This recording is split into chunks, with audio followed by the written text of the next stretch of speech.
3 महीने पहले सचिन की बेटी पैदा हुई थी। इसका खानदान माली तौर पर कमजोर था और वो कच्ची आबादी में रहता था। रात के 9:30 बज रहे थे। लड़की की मां ने उसे दूध पिलाकर सोने दिया था। गर्मियों का मौसम था और बिजली चली जाती है और लाइट्स बंद हो जाती है तो सब दरवाजे खोलकर सोते हैं। गर्मी की वजह से बच्ची की मां सो नहीं पा रही थी। वो रात 1 बजे तक जागती रही, लेकिन आखिरकार थक जाती है और सो जाती है। अचानक 3:30 बजे के करीब बर्तन गिरने की आवाज आती है। सब उठकर देखते हैं कि बिल्ली ने बर्तन गिरा दिया था। फिर इनकी नजर बिस्तर पर पड़ी और वो अपने होशो हवास खो बैठे। बच्ची बिस्तर से गायब थी।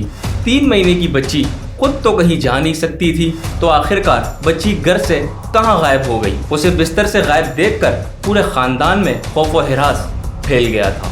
इसकी माँ सिर्फ 1.5 घंटे पहले सो गई थी। अहले खाना हैरान रह गई और हर जगह लड़की की तलाश शुरू कर दी। आसपास के लोग भी जाग गए। सब इसकी तलाश करने में लग गए। घर का दरवाजा खुला था, इसलिए कोई भी घर में दाखिल हो सकता था और लड़की को उठा सकता था। सचिन तूर के इलाके में गया और इसने अपनी बेटी के बारे में लोगों से पूछा, लेकिन किसी ने भी सचिन की बेटी को ले जाते हुए नहीं देखा था। तो आखिर 3 माह की बच्ची गई तो कहाँ गई? मैं हूँ गुलरेज खान। इस वीडियो को शुरू करते हैं और आपको बताते हैं कि कहाँ थी वो बच्ची और क्या हुआ था उसके साथ। अब भूल की पूरी बात सुन भी लेना आप।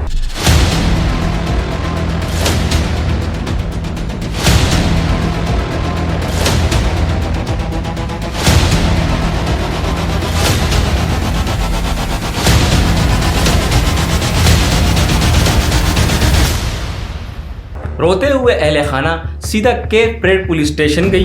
पुलिस ने इनसे उस दिन के बारे में पूछा कि पूरे दिन कौन कौन मिलने आया था, जिस पर घर वालों ने उसी शाम होने वाली लड़ाई के बारे में बताया। 8 जुलाई 2021 की शाम को 8 बजे कन्हैया और कन्नू को, जो एक ख्वाजा सरा था, उसको सचिन की बेटी की पैदाइश की खबर मिली और वो अपने साथी के साथ आशीर्वाद देने आया। आशीर्वाद के बदले में उसने 1100 रुपए, नारियल और साड़ी का मुतालबा किया। उस वक्त लॉकडाउन था, कारोबार बंद थे, इसलिए खानदान की माली हालत ठीक नहीं थी। इसलिए उन्होंने सिर्फ 200 रुपए, नारियल और साड़ी दी, जिस पर कन्नू ने जिद की और कहा कि उसे 200 रुपए नहीं बल्कि पूरे 1100 रुपए दिए जाए। पूरे घर वालों ने बहुत समझाया कि घरेलू हालात ठीक हो जाएं तो उसे 1100 रुपए भी दे दिए जाएंगे, लेकिन ये सुनकर कन्नू को गुस्सा आया और जाते हुए धमकी दी कि अगले 5 से 6 दिनों में वो कुछ ऐसा करेगा जिससे उसका नाम बड़ा हो जाएगा।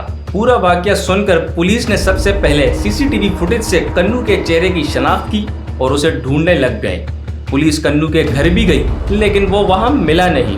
दूसरी तरफ वहीं पर किसी ने कन्नू को बताया कि पुलिस उसे किसी केस में ढूंढ रही है, जिस पर कन्नू ने अकड़कर कहा कि वो किसी से नहीं डरता और पुलिस स्टेशन पहुंच गया। और दूसरी तरफ पुलिस को समंदर के किनारे दलदल के करीब नाले में एक लड़की की लाश मिली। जब उसकी शनाख्त हुई तो वो लड़की सचिन की गुमशुदा बेटी थी।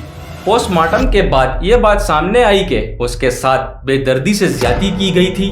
वहीं पर पुलिस ने जब कन्नू से अपने तरीके से पूछताछ शुरू की तो वो सच बोलने लगा। क्योंकि लड़की की लाश भी मिल गई थी, इसलिए उसे होशियारी दिखाने का मौका नहीं मिला।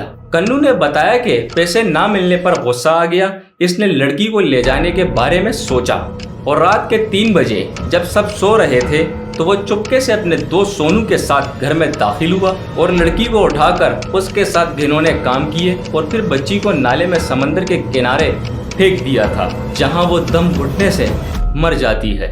यहाँ मैं कुछ बातें क्लियर करना चाहूंगा कि कन्हैया और कन्नू एक ख्वाजा सरा था, ना कि किन्नर। वो एक ऐसा मर्द था जो औरत की तरह कपड़े पहनता था। कन्नू ने बताया कि इसने ये सब इसलिए किया ताकि इसके आसपास के लोग खौफज़दा हो जाएं और जब वो किसी मुबारक मौके पर ख्वाजा सरा की शक्ल में किसी के घर आशीर्वाद देने जाए तो कोई बदले में अच्छी रकम अदा करे। 26 फरवरी 2024 को मुंबई की सेशन अदालत ने इसे नायाब तरीन केस करार देते हुए 24 साल कन्हैया को पास्को एक्ट के तहत सजाए मौत सुनाई। हिंदुस्तान की तारीख में यह पहला केस था जिसमें किसी ख्वाजा सरा को सजाए मौत सुनाई गई थी। दोस्तों, कन्हैया ने यह काम क्यों किया? मैं जो आपको स्टोरी बता रहा हूँ इसलिए कन्हैया ने यह काम किया था या फिर बात कुछ और थी? आप अपनी राय से हमें ज़रूर आगाह कीजिएगा। हमारे चैनल को सब्सक्राइब कीजिएगा। अगर वीडियो अच्छी लगी हो तो प्लीज़ शेयर भी कर दीजिएगा।